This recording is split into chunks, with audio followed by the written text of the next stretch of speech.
Shalom from Israel. It is a true joy to be able to share with you once again the continuation of our study of the book of Genesis. On this occasion, we will be studying chapter 30.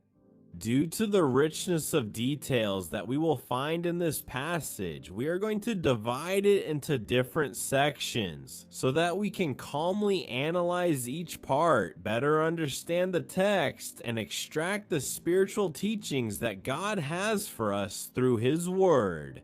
So, without further ado, we will begin our study. But, as always, while I give you a few moments to find your Bibles and turn to Genesis chapter 30, I want to extend a very special invitation to you. On the 7th and on August 8th, we will be holding our annual conference in Mexico. It will be a very special time of teaching, fellowship, and spiritual growth. After what we have experienced in Israel, thank God it is once again possible to travel, and I will be very glad to share with you personally during those days.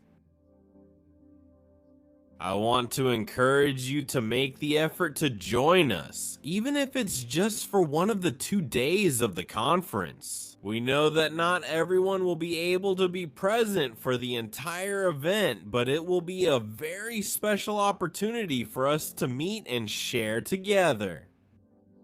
It's important that you reserve your spot in advance, since spots will be very limited. It won't be a massive event, but rather a gathering designed for a small group of people. That's why there will be very few spots available. So I'm going to share the phone number with you so you can get in touch and reserve your spot. You can write it down right now or do it at the end of this study. The number is as follows. It's 5555 30 26 94 38. Thank you. I'm going to repeat it one more time. 55 30 26 94 38. We hope to see you there and share this very special time together. All right then. With that, now let's get our Bibles ready and let's begin our study of Genesis. Chapter 30, let's start by reading the first verses of the chapter. I will read from verse 1 to verse 13.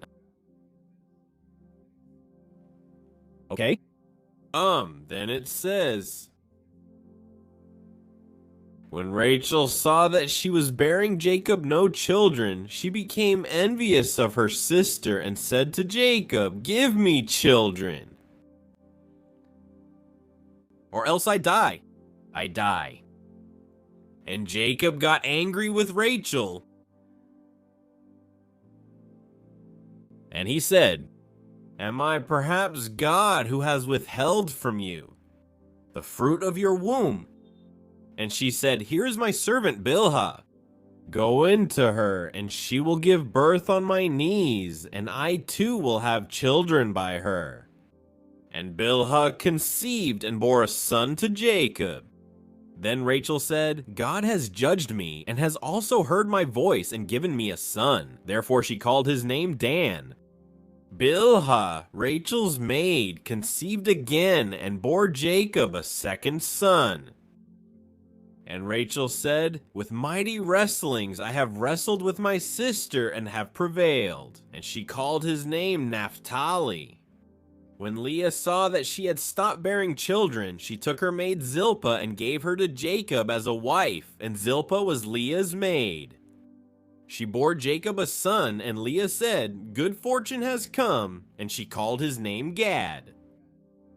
Then Zilpah, Leah's maid, bore Jacob another son, and Leah said, "How happy I am, for women will call me happy." And she called his name Asher. At the beginning of Genesis 30, we find ourselves in a deeply human scene. Moses doesn't try to embellish the story of the patriarchs, nor does he present a perfect family. On the contrary, the Holy Spirit inspires an account where the struggles, weaknesses, and sins of those men and women whom God chose are exposed. To carry out his redemptive plan, Rachel was an extraordinarily beautiful woman, according to what the scriptures tell us. The biblical account itself presents her as Jacob's beloved wife, the one for whom he worked 14 years. However, beauty was never able to fill the emptiness she felt from not being able to conceive children. Here we find one of the first lessons of the chapter.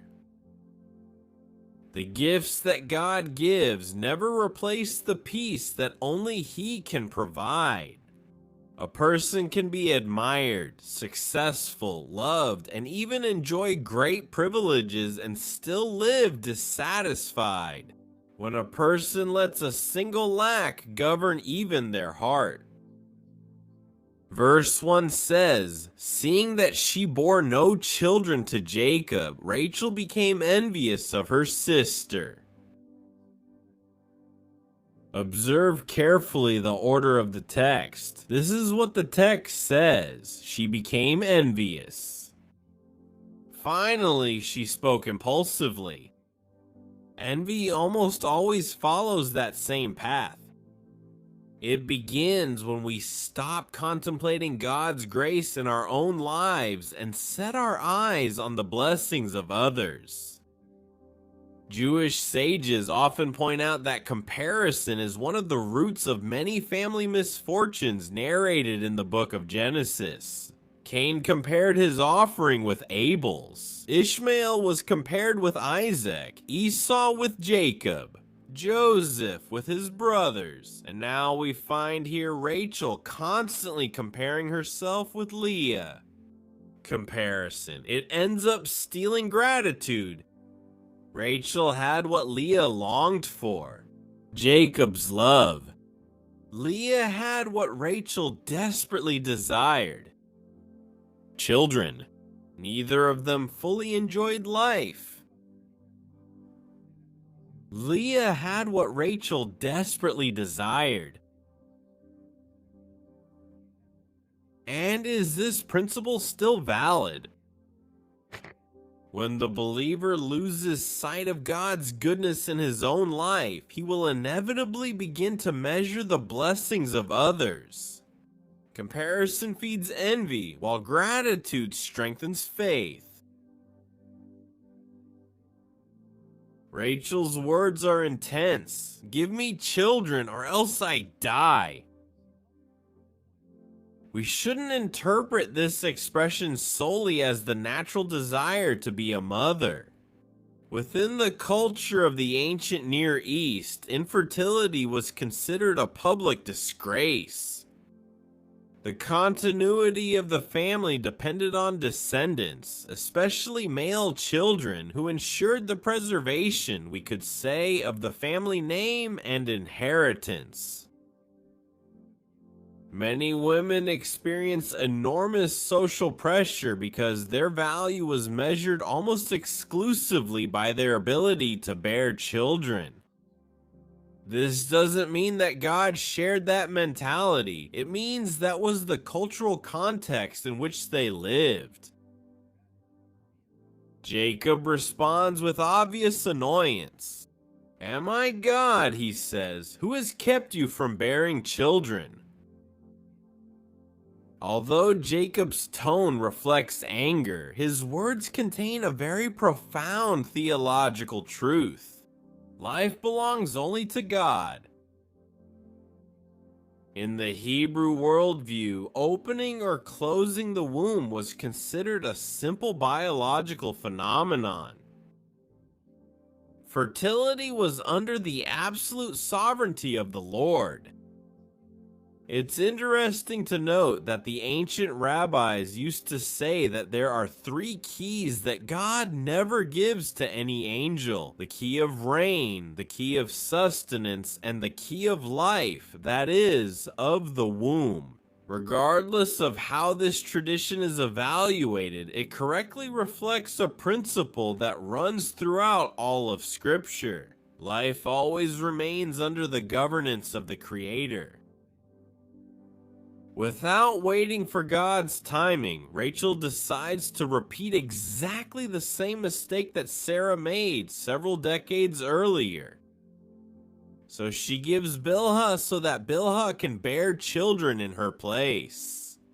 The Bible again uses the expression "gave her as a wife." However, it's important to understand what that phrase really meant. Bilhah did not become a wife equal to Rachel or Leah. Her status was that of a concubine. In the ancient world, there was a very clear legal distinction between a legitimate wife and a concubine. The concubine was recognized as part of the household, and her children could have certain rights, but she never held the place of the main wife. This detail also helps us answer a common question: did God approve of polygamy? The answer is no. The Bible records many events without approving them. Scripture recounts Jacob's deception, recounts David's adultery, recounts Solomon's idolatry, recounts Moses' unbelief. But narrating an event does not mean making it a model to imitate. From Genesis 2 onward, the divine design remains unchanged, one man and one woman becoming one flesh. Everything that departs from that design ends up causing pain, division, and consequences that affect the whole family. And that's exactly what we begin to see in Genesis 30. Every decision made outside of God's will sows a rivalry that will grow. Chapter after chapter. However, there is a truth that stands out above human sin. Although Jacob, Rachel, Leah, Bilhah, and Zilpah make decisions motivated by fear, competition, and impatience, none of them can frustrate God's eternal purpose. God continues building the nation of Israel even in the midst of a deeply imperfect family. We had already seen this before. That remains a hope for us, even to this day. Our weakness will never be greater than God's faithfulness. Let's continue reading from verse 14 to 24. It says, It was Reuben during the wheat harvest who found mandrakes in the field and brought them to his mother Leah. And Rachel said to Leah, "Please give me some of your son's mandrakes." But she replied, "Is it a small matter that you have taken my husband? Would you also take my son's mandrakes?" Then Rachel said, "Very well, he may sleep with you tonight in exchange for your son's mandrakes." So when Jacob came in from the field that evening, Leah went out to meet him and said, "You must come to me, for I have hired you with my son's mandrakes." And he slept with her that night. And God heard Leah, and she conceived and bore Jacob a fifth son. And Leah said, "God has given me my reward, because I gave my maid to my husband." So she named him Issachar. Then Leah conceived again and bore Jacob a sixth son. And Leah said, "God has given me a good dowry. Now my husband will dwell with me because I have borne him 6 sons." So she named him Zebulun. Afterward, she gave birth to a daughter and named her Dinah. And God remembered Rachel, and God listened to her. And he granted her children. And she conceived. And she gave birth to a son. And she said, "God has taken away my reproach." And she called his name Joseph, saying, "May Adonai add to me another son."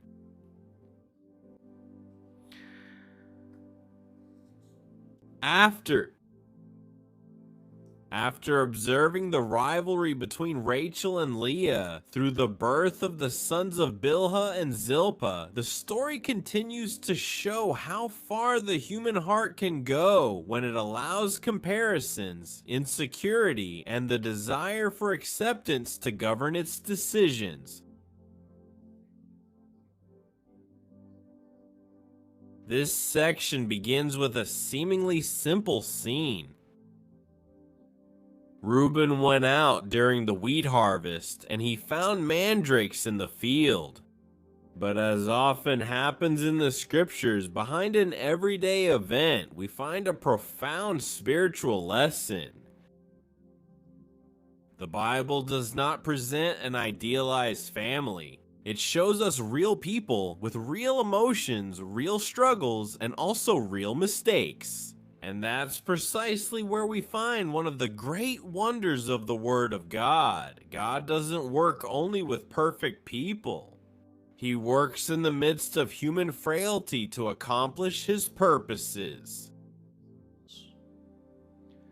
Reuben, the eldest son of Leah, finds some plants known as mandrakes. In Hebrew, the word budaim appears.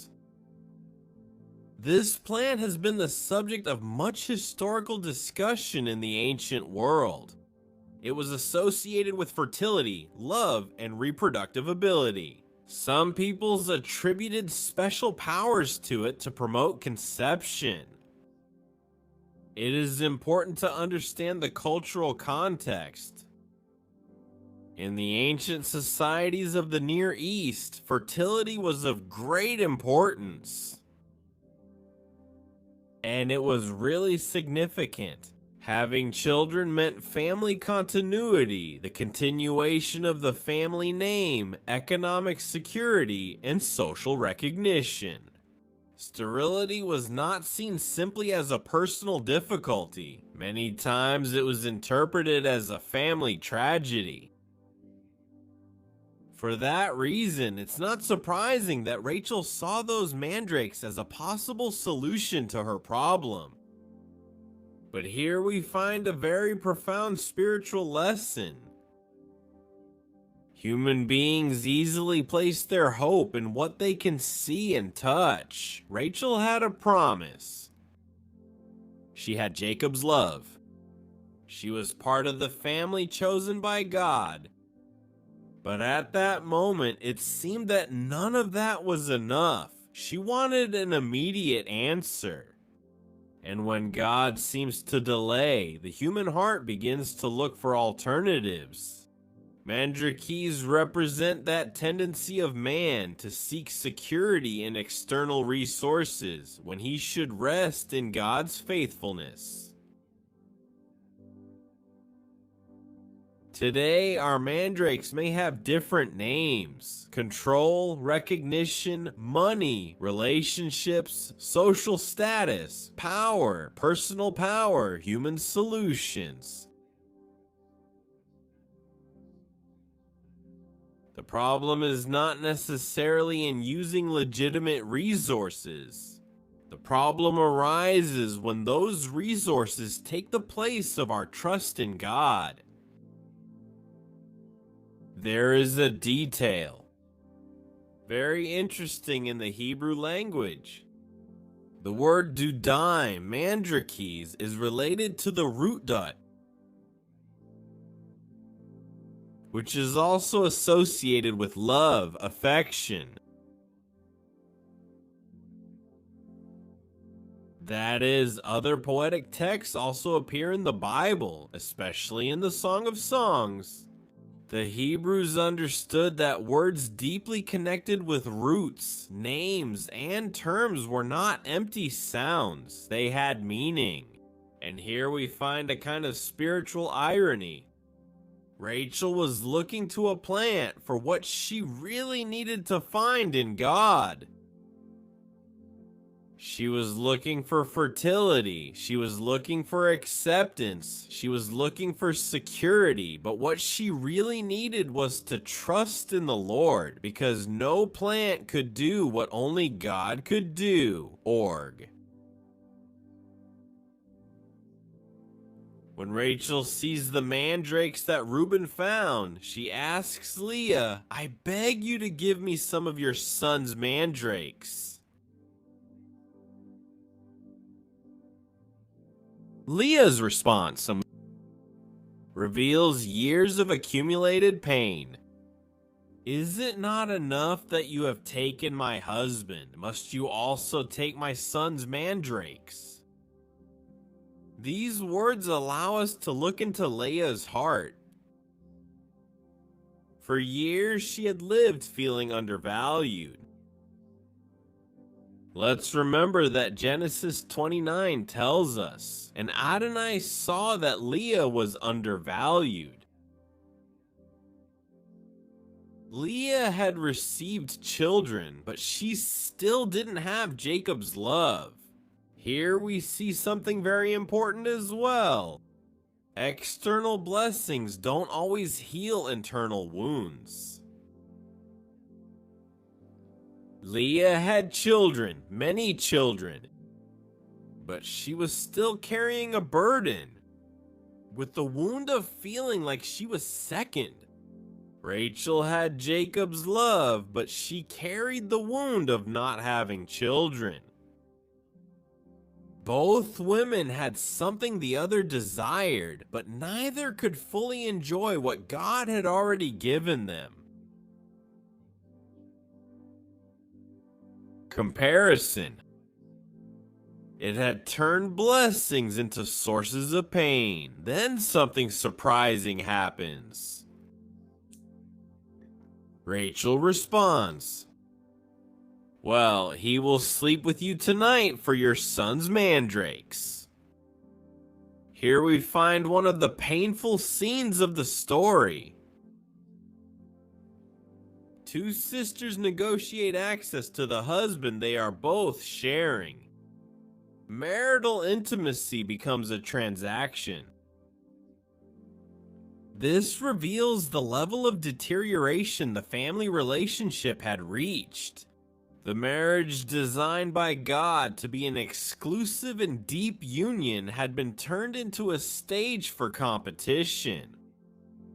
Here we must remember something important. The Bible is not approving of this situation. The Bible is showing the consequences of straying from God's original design. Every time man tries his own version of the divine order, wounds appear.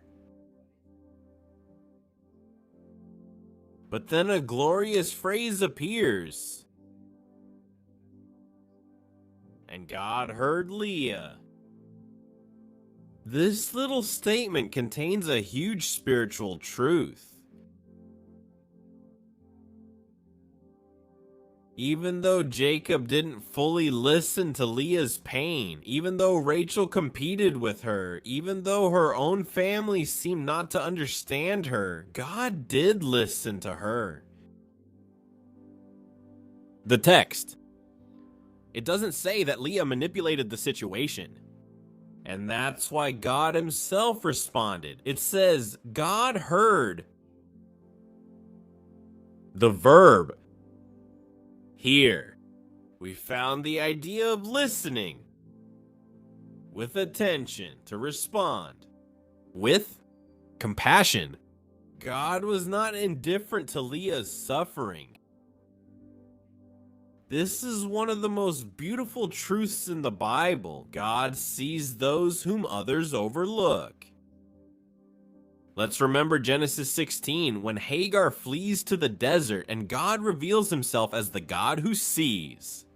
Now, once again, we find the Lord caring for a woman who felt forgotten. The Hebrew name is Yisachar. Generally, it is understood as related to. There is a reward. Related to reward. So, Leah declares, God has given me a reward. But we should note something here. Very important. Leah recognizes the hand of God, but she still interprets the blessing from a human perspective. She thinks, God rewarded me? Why? I did this. There is a difference between recognizing that God blesses and thinking that we can manipulate God through our actions. God's grace doesn't work like a transaction. That is, it's not a commercial transaction. We're not buying his favor. We don't buy his favor. We can't force God to bless us just because we did something specific. God blesses because of his mercy and according to his purpose. That's the way he does it. Then Leah conceives again, and Zebulun is born. The name comes from a root related to Zabal,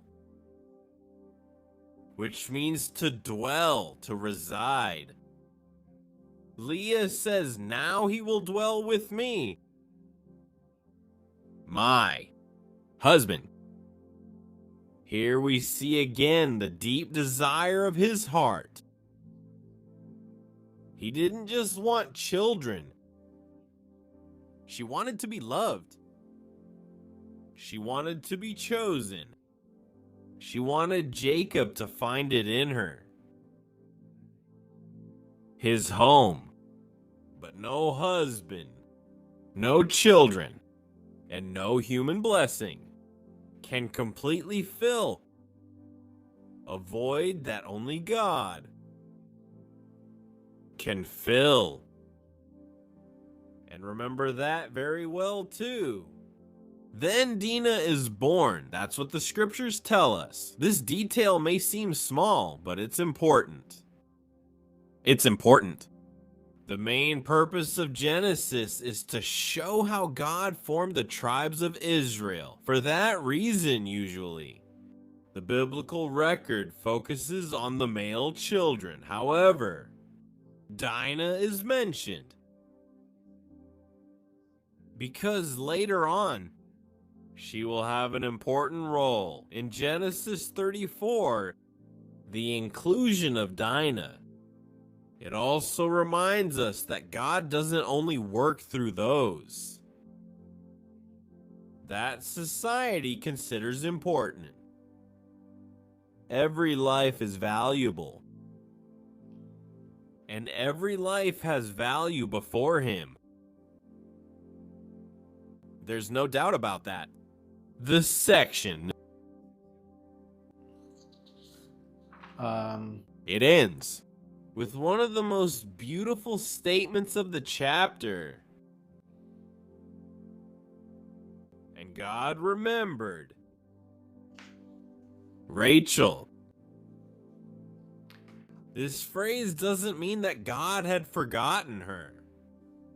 In biblical language, when it is said that God remembers, it means that God acts according to his covenant. It is not recovered memory. It is intervention. Divine. God had not ignored Rachel's tears. He was simply working according to his perfect timing. Rachel's waiting did not mean God's absence. God's delay never means abandonment. Many times the Lord is preparing something while we think he remains silent. Rachel gives birth, a son, and she declares, God has taken away my disgrace. The Hebrew word related to take away is asaf, and then it says add to me. That is, Adonai adds. Jehovah, may Jehovah add to me. another son. And they named the boy A. Where am I from? Call the boy. He has taken away my shame, saying, add me, and call the boy Joseph. Yosef. Yosef. Actually, the name you know me by. The root of Yosef means to add, and here we find a beautiful play on words in Hebrew. God took away her shame, and God added a new hope. But the name of Yosef would have an even deeper meaning in the history of Israel. Yosef would literally be taken away from his family. He would be sold as a slave. He would be separated from his father. But years later, God would add him back again. Not only to his family, but he would raise him up as an instrument of salvation for the whole nation. What seemed like a loss would be used by God as part of his purpose. Genesis 30. Verses 14 to 24, can we say that it teaches us that God is still sovereign even when our families are full of conflicts, wounds, and wrong decisions? Rachel looked for answers in the mandrakes, in these plants. Leah too. Did she look for security in her children? Jacob, for his part, sought to fulfill his own desires. But only God had control over this whole story. The central message of this section is that people can make mistakes, families can break apart, and human beings can try to control the future.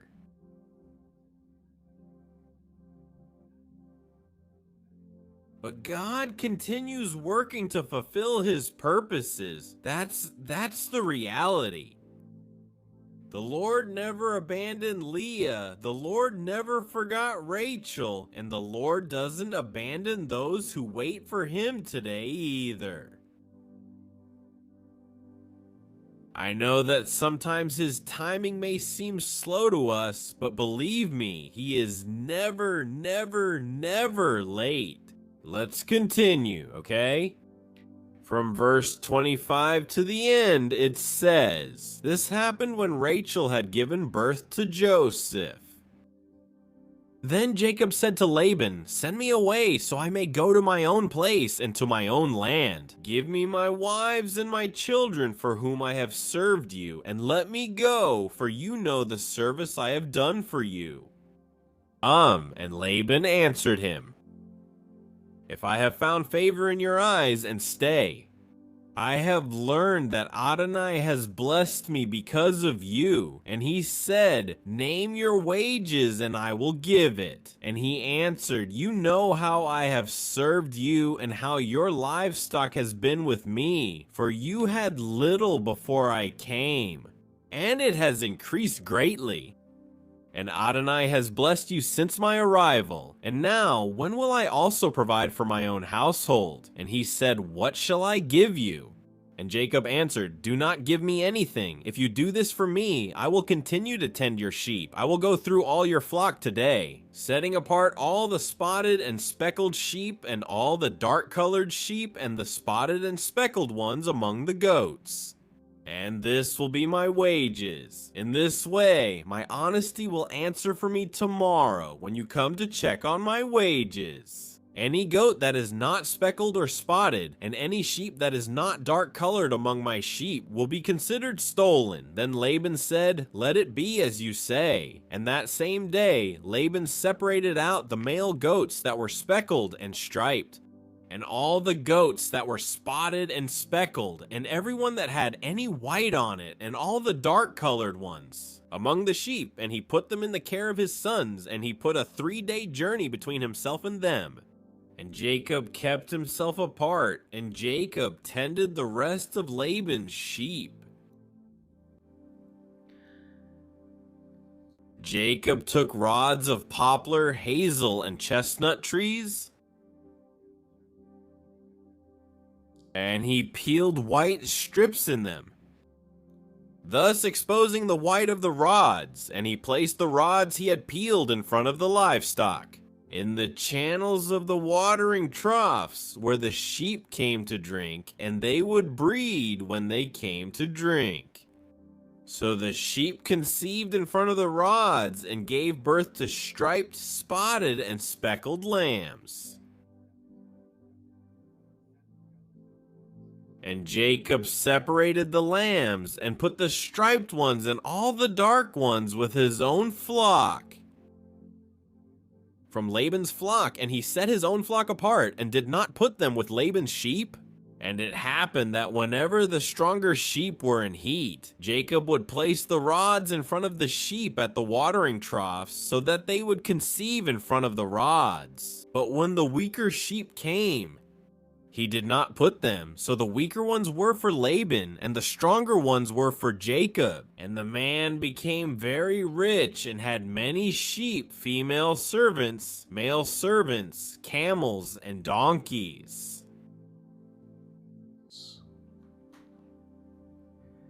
After the birth of Joseph, the last son recorded in this chapter of the story, the scene changes. Up to this point, the main focus was on the family struggle between Rachel and Leah, but now Moses directs our attention to the relationship between Jacob and Laban. It has been about 14 years since Jacob arrived in Haran, fleeing from his brother Esau. What began, as you remember, as a journey motivated by fear, ended up becoming a period where God began to form the family that would later become the nation of Israel.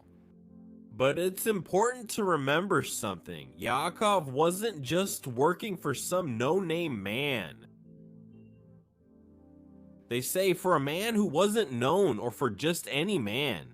He was living under the authority of Laban, a man who had many similarities with Jacob himself before being transformed by God. He was cunning, manipulative, and an expert at taking advantage of circumstances.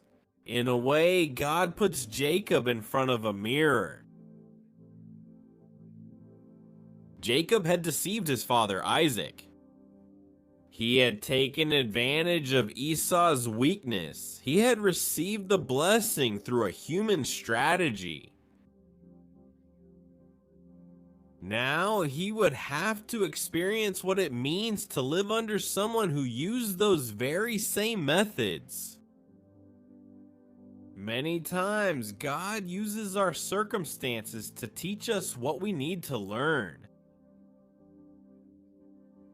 The text begins by saying, when Rachel had given birth to Joseph, Jacob said to Laban, "Send me away so I may go to my own place and to my own land." This request marks a decisive moment. Jacob remembers that his stay in Haran had a temporary purpose. He had not been called to settle permanently there in that place. God's promise was related to the land that had been promised to Abraham and Isaac. Here, we find a very important spiritual principle here, you could say. Because even though God can bless us in a certain place, that doesn't necessarily mean that place is our final destination. Jacob's prosperity in Haran did not nullify God's promise about Canaan. Many people confuse temporary blessing with eternal purpose. But God's blessing must always be understood within His plan. Complete. Jacob says to Laban, "Give me my wives and my children for whom I have served you." That phrase reveals something very interesting. Jacob was not asking for an unfair reward. He was claiming what he had earned. He had given years of service. Let's remember that Jacob had worked 7 years for Rachel. He was deceived. He gets Leah, and then he works another 7 years to finally get Rachel. For 14 years, he had served under the conditions imposed by Laban. However, the relationship between them was never completely fair. Laban always sought personal gain, his own benefit. Laban's response is revealing. If I have found favor in your eyes, stay. I have found that God has blessed me because of you. This statement is very interesting because it comes from a man who doesn't seem to have a real relationship with God. So far, we haven't seen that. Laban recognizes something that many others also recognize. The presence of a person blessed by God brings influence and benefit. But recognizing God's blessing does not necessarily mean knowing the God of the blessing. Laban wanted the benefits of God, but not necessarily to submit to the will of God. And this is a spiritual danger that appears repeatedly in the scriptures. There are people who want what God can give, but they don't want God himself. They want blessing. They want obedience. They want provision without transformation. They want the king's gifts, but they don't want to live under the king's rule. This, the original text, is showing us something very interesting. Laban says that he has divined or discovered that Adonai had blessed him. The word being used here in the Hebrew language is related to the idea of consulting, observing signs, or seeking information through spiritual practices. This reflects Laban's religious mixture. He was not a faithful worshiper of the God of Jacob. He was a man influenced by pagan Mesopotamian spirituality of that time and everything that was going on in that place, in that time. He acknowledged that the God of Jacob had power, but he saw him within the context of many other spiritual powers. This mentality was common in the ancient world. People did not necessarily deny the existence of gods. They simply added new gods to their own system. But the God of Israel did not present himself as just one among many. He declares, I am Adonai and there is no other. Biblical faith does not teach a competition between different spiritual powers. It teaches that there is only one God. True. So then we come to one of the most interesting aspects of the passage. Jacob and Laban are very similar. Both are intelligent. Both know how to negotiate. Both seek an advantage. Both need to use human strategies, but there is a fundamental difference. Jacob has a promise from God. Laban only has personal ambition. And this is where we see a profound truth. Human cunning can produce temporary results, but only God's blessing produces a secure future.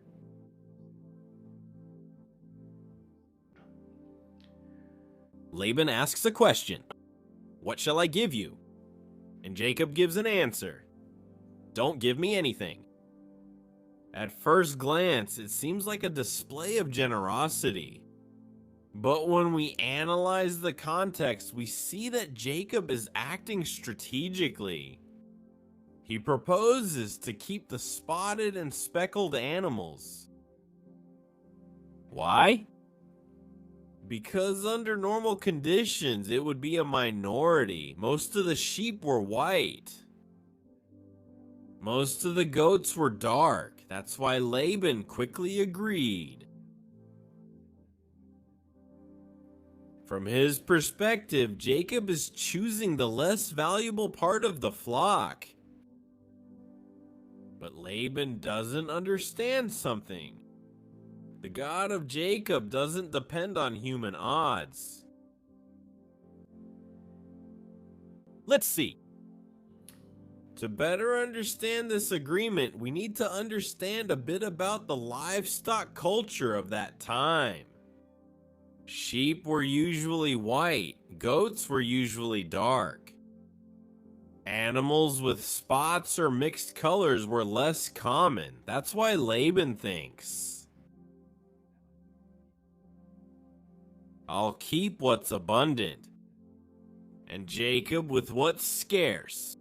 But God was behind the process. The man who had tried to manipulate Jacob for years now discovers that there is an authority higher than his plans.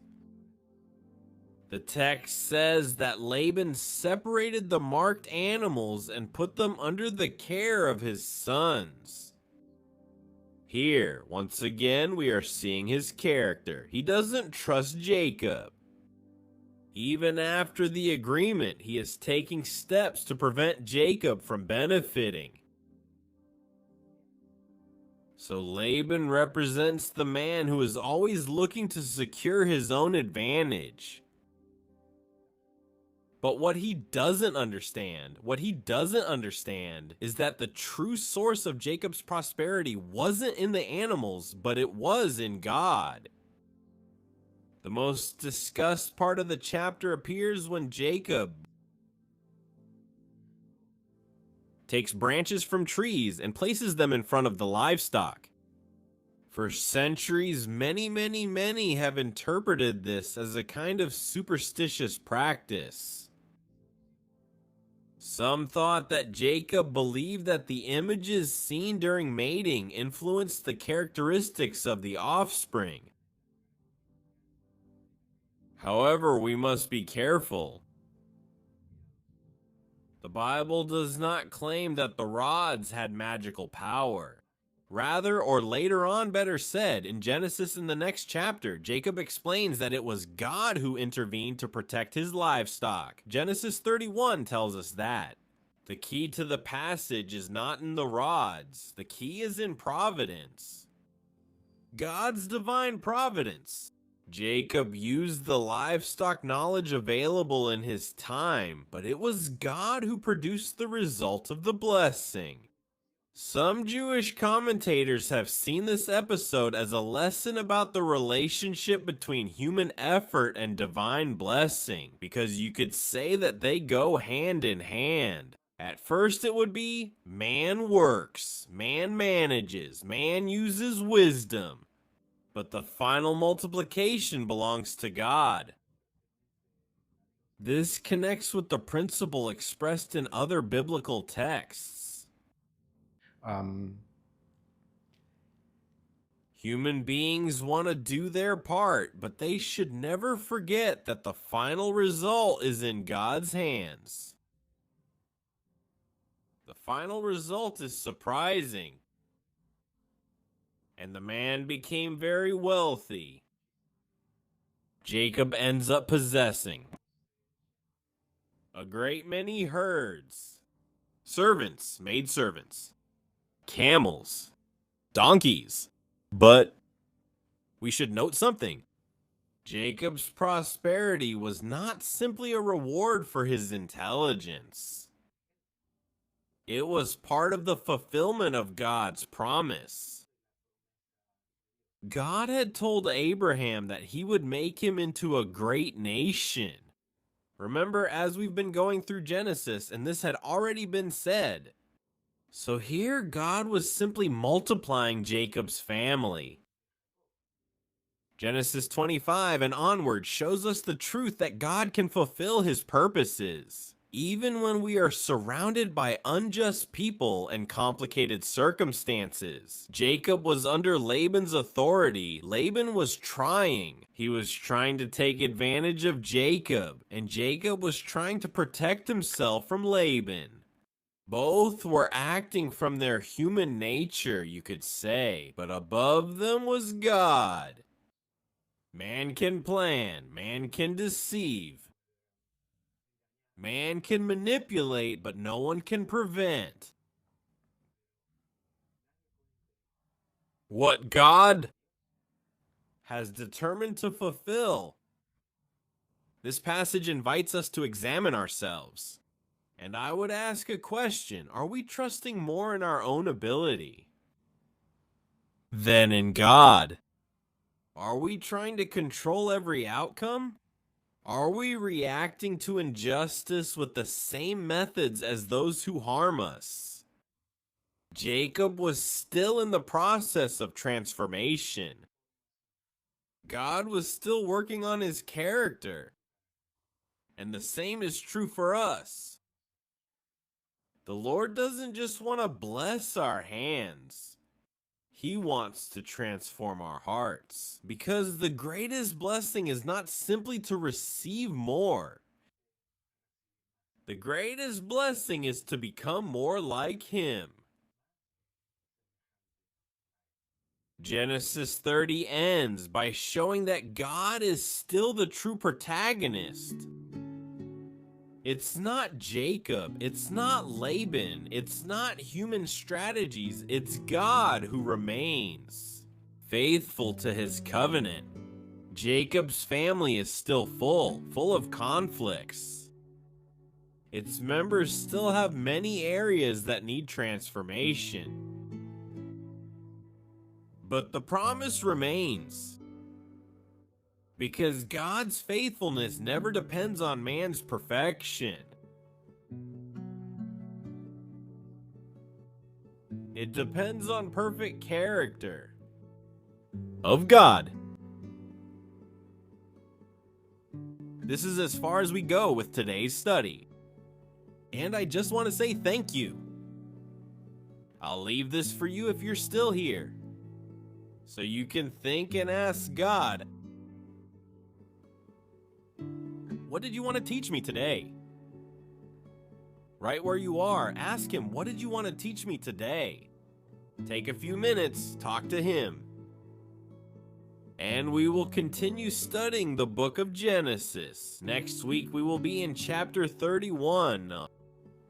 From here, I greet you, bless you, and I hope it has been a blessing. Shalom and blessings to each and every one of you.